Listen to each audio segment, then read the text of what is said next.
Queridos irmãos, queridas irmãs, então esse vídeo é de número 40.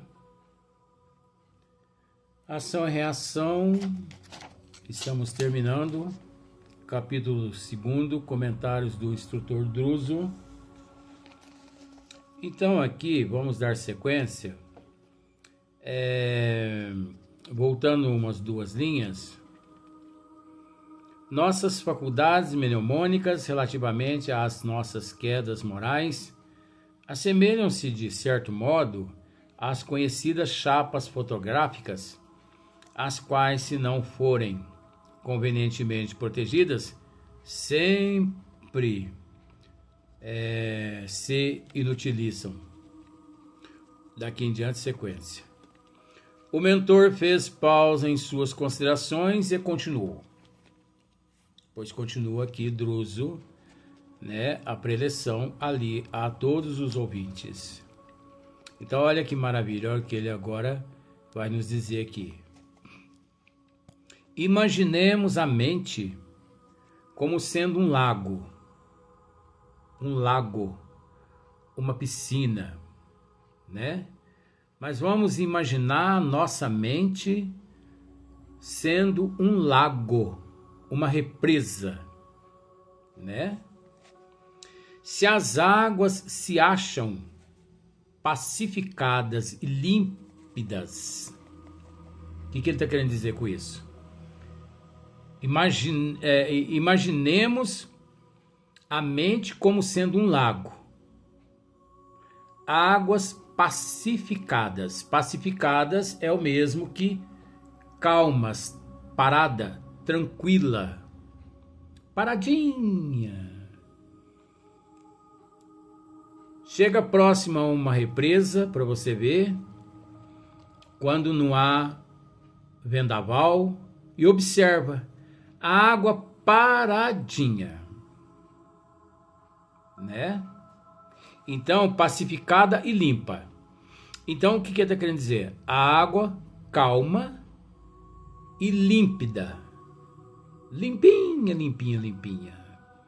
Aquela água que você bate os olhos e você consegue enxergar o fundo da represa. Não sendo muito funda, Você consegue enxergar algumas pedras, alguns ramos lá no fundo. Principalmente assim na beirada, um meio metro, você consegue enxergar as algas, Os peixinhos. Você consegue enxergar muita coisa ali naquela represa, água calma, pacificada, límpida. Você consegue. Então, imaginemos a mente como sendo um lago. Se as águas se acham pacificadas e límpidas, a luz do firmamento pode retratar-se nele com segurança. Olha só, a luz do firmamento pode se retratar ali naquela água com segurança. O que ele está querendo dizer com isso? Se a água encontra-se pacificada, limpa, límpida, que é o mesmo limpa,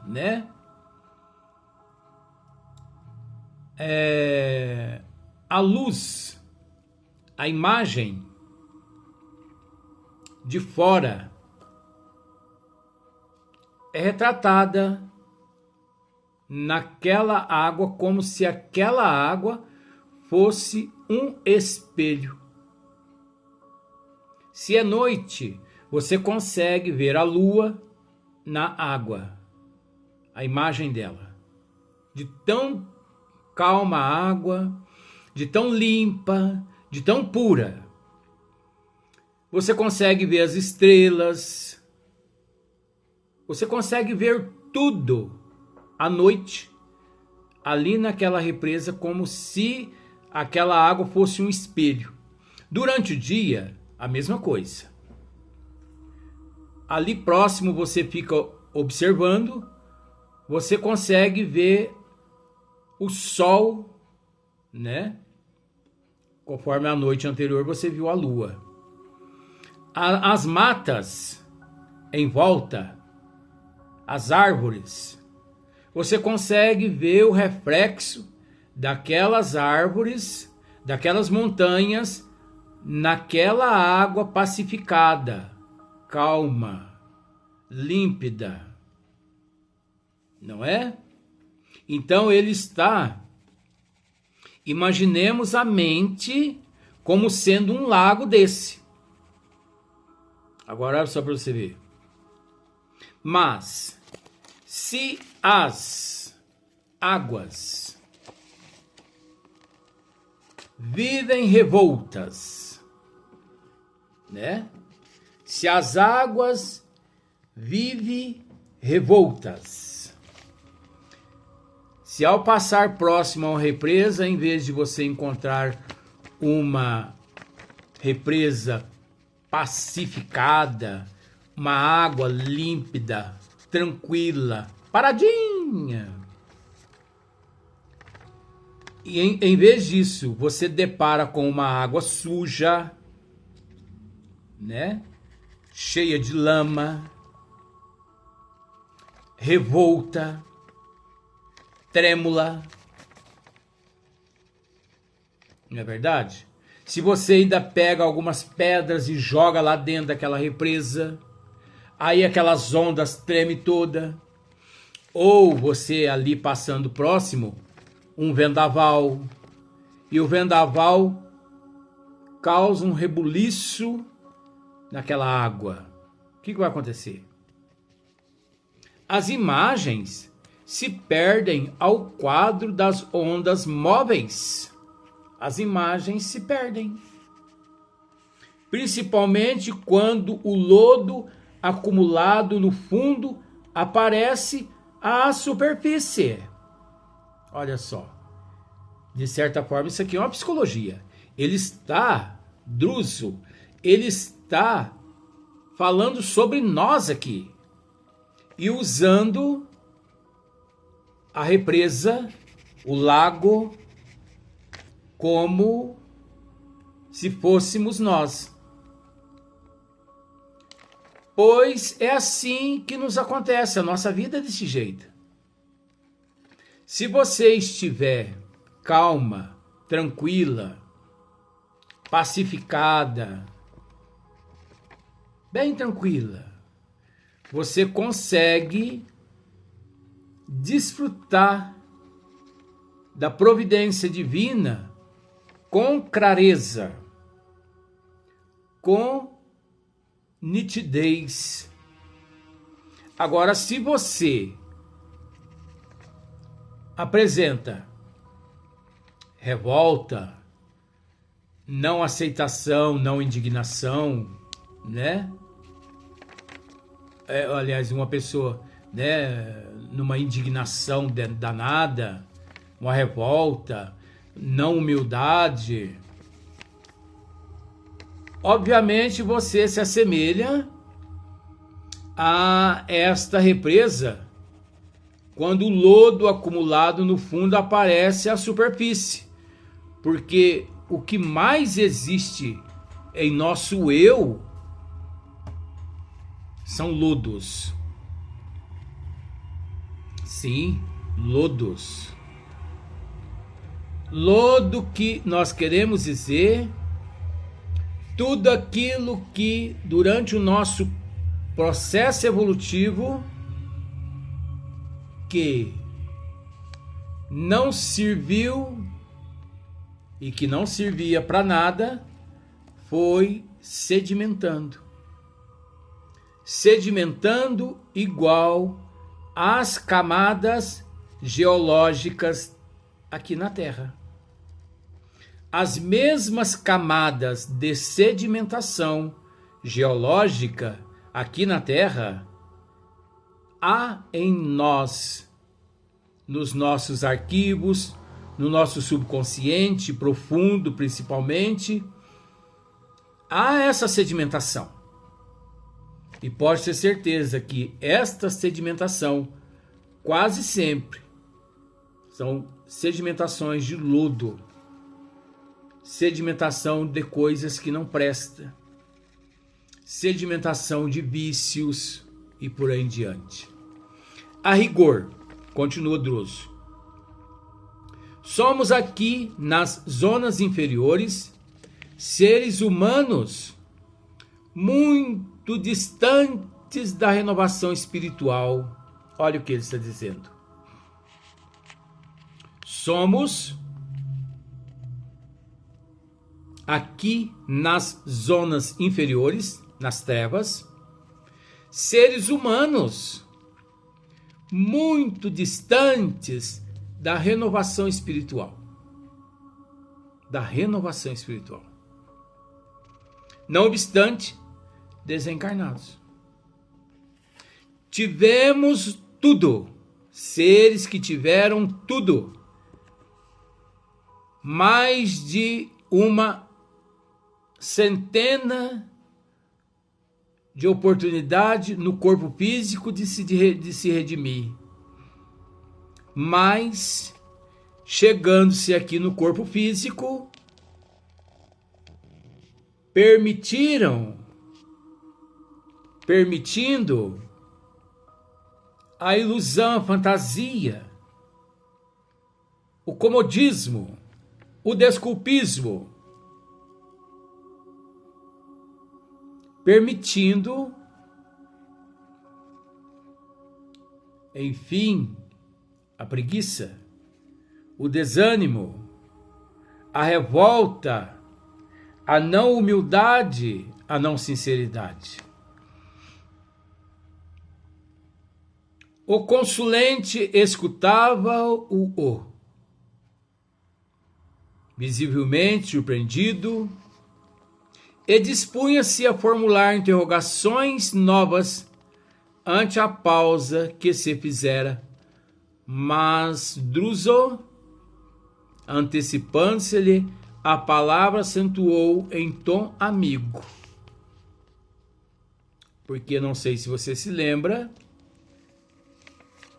Druso aqui, ele está dialogando, né?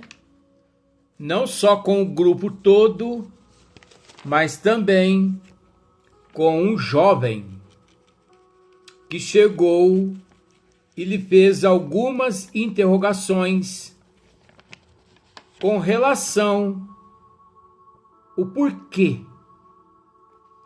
que muitos seres que retornam à pátria espiritual não recordam, muitos seres não recordam aquilo que haviam prometido. Muitos seres não recordam os amigos, os familiares que haviam deixado no plano espiritual antes de reencarnar. E Druso responde a ele de que aqueles seres que aqui na Terra agem com exatidão, com presteza, com dedicação, com amor, responsabilidade, disciplina, benevolência e indulgência. Aqueles seres que optam pelos desígnios de Deus, porque semelhante atrai semelhante. Esses, ao retornar à pátria espiritual gradativamente, eles vão recobrando a consciência e conseguindo se lembrar da família cósmica universal, deixada 80, 90, 100 anos atrás, na pátria espiritual, antes de reencarnar. E ali ele não só recobra devagarinho, como também ele vai reencontrando aqueles seres especiais na sua evolução. Então, Druso ele continua esclarecendo esse jovem. Então Druso diz assim, observe a realidade em si mesmo. Ele está dizendo para o jovem, olha só, observe a realidade em si mesmo, a despeito dos estudos a que presentemente se confia, e apesar das sublimes esperanças que lhe ocupam agora o coração, seu pensamento, meu amigo, vive preso aos sítios e paisagens de que pela morte, supostamente, se desvencilhou. Em pleno caminho da espiritualidade, você se identifica com as escuras reminiscências que permanecem ao longe no tempo, o lar, a família, os compromissos imperfeitamente solucionados. Tá vendo só? Druz tentando mostrar a ele que cada caso é um caso. Semelhante atrai semelhante. Então existe aqueles seres que quando retornam à pátria espiritual, por eles não terem agido com exatidão aqui na Terra, permanecendo eles décadas e décadas, até milênios, nas regiões das trevas umbralinas, num estado de letargia, num estado de hibernação de consciência hibernada. São aqueles seres que não sabem que desencarnou, mas já desencarnaram.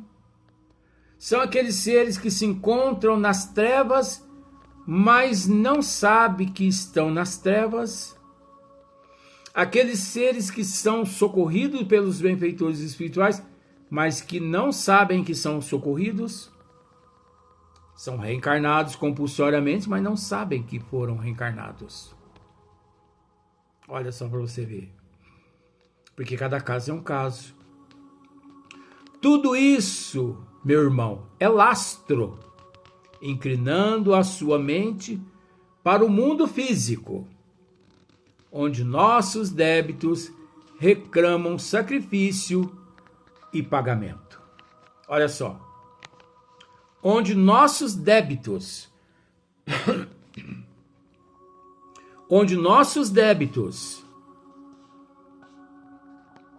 reclamam sacrifício e pagamento. Os nossos débitos reclamam sacrifícios. Quantos milhões de pessoas não se conscientizaram e não se conscientizam da importância do sacrifício, da renúncia, da abdicação, do pagamento? Quantos milhões de pessoas no corpo físico nesse exato momento que ainda não se conscientizaram-se disso? Do sacrifício. Nós temos que sacrificar. Nós temos que nos sacrificar. Nós temos que sacrificar alguma coisa nossa em nós. Devemos lutar, batalhar, esforçar. Às vezes, muitas pessoas me dizem assim: eu não consigo deixar de prostituir. Eu não consigo deixar de trair. Eu não consigo deixar a bebida. Eu não consigo deixar o cigarro. Mas por que a pessoa não consegue deixar? Aí, algumas pessoas má esclarecida, má informada, culpam os espíritos obsessores. Esse é o pior erro no seio do espírita. Culpar os espíritos por tudo que lhe acontece na tua vida. Então, se ele trai, é porque os espíritos fizeram ele trair. Se ela trai, é porque os espíritos das trevas fizeram ela trair. Se ela bebe, se ele bebe, se ela fuma, se ele fuma, se ele prostitui, se ela... Culpa das trevas, não é? Não. Equivocado quem pensa dessa forma. Não. Eu te passo aquela pergunta. Por que que o cão consegue entrar na igreja? Não existe esse ditado? Porque ele encontra a porta aberta. Porque se ele encontrasse a porta fechada, se ele batesse ali e a porta fechada, ele não entraria. Então isso é para nos mostrar que a humanidade prostitui porque ela quer. Não é culpa das trevas. Espera lá. A humanidade trai um ou outro aqui na Terra porque ela quer. Não é culpa das trevas. Mata, roubam. Fazem o escarcéu aqui na Terra. Porque ela quer. É a índole dela que não presta. É a índole daquela pessoa que não presta.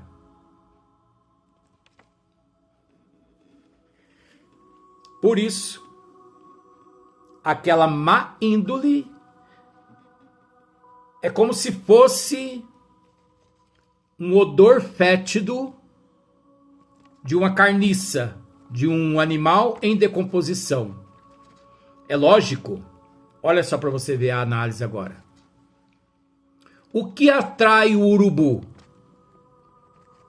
O que atrai o urubu não é o animal morto.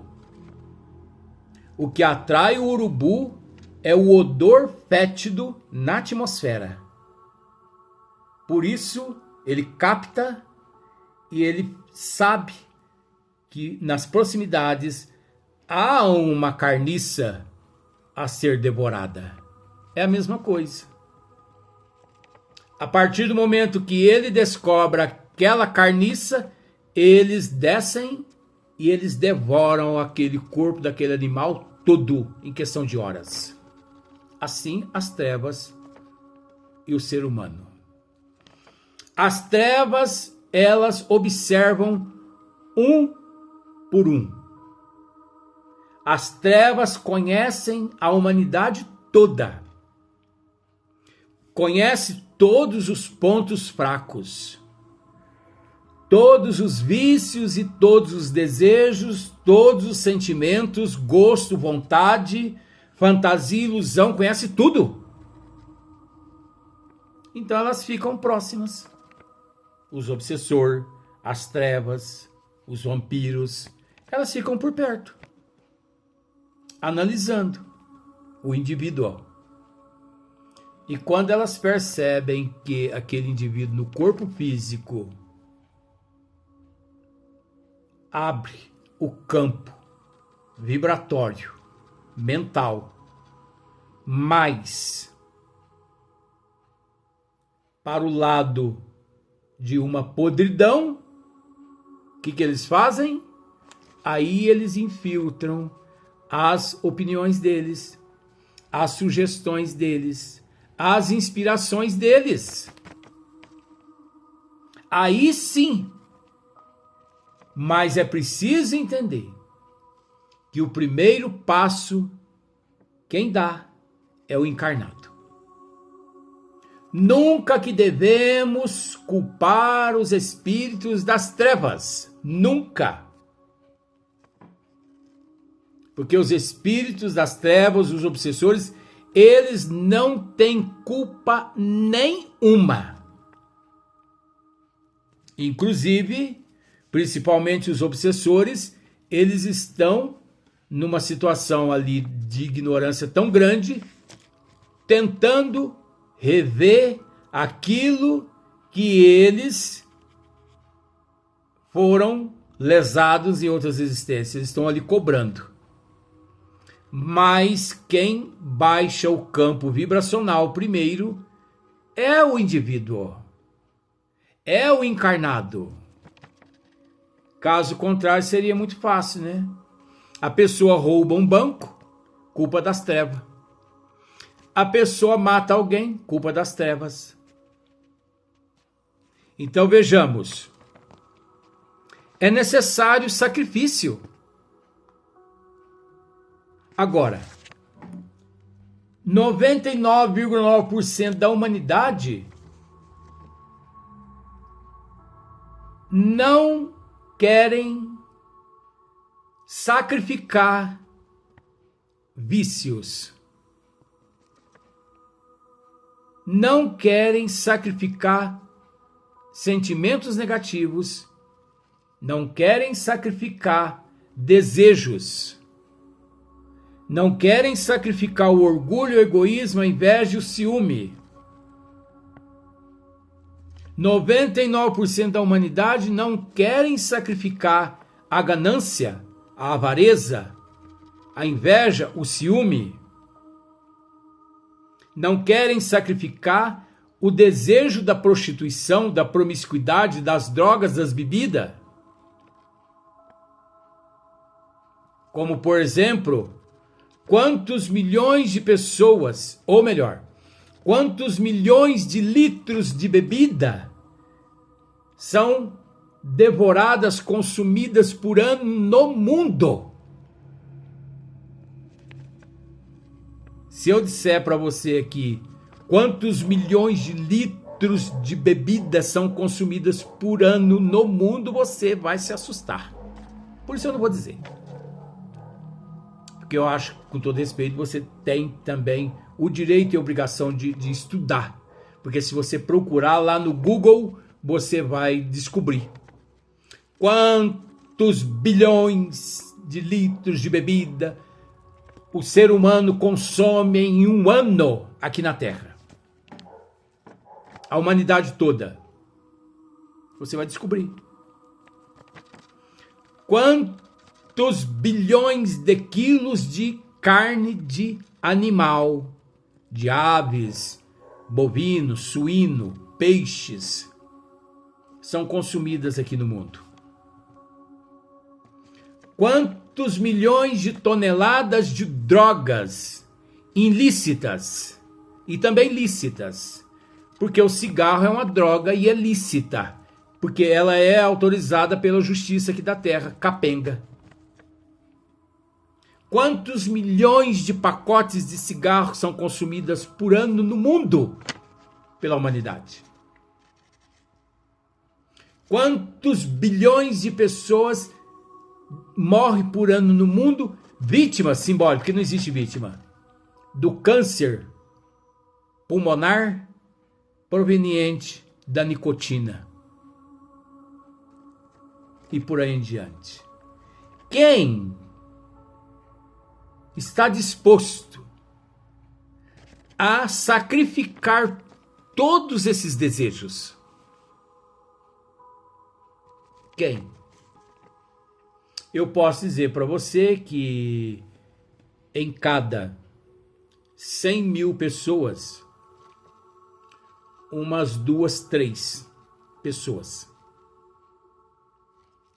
Não, vamos pôr em cada 100 mil umas 10 pessoas. Renunciam 100% tudo isso que não presta. O resto, vamos para o próximo vídeo.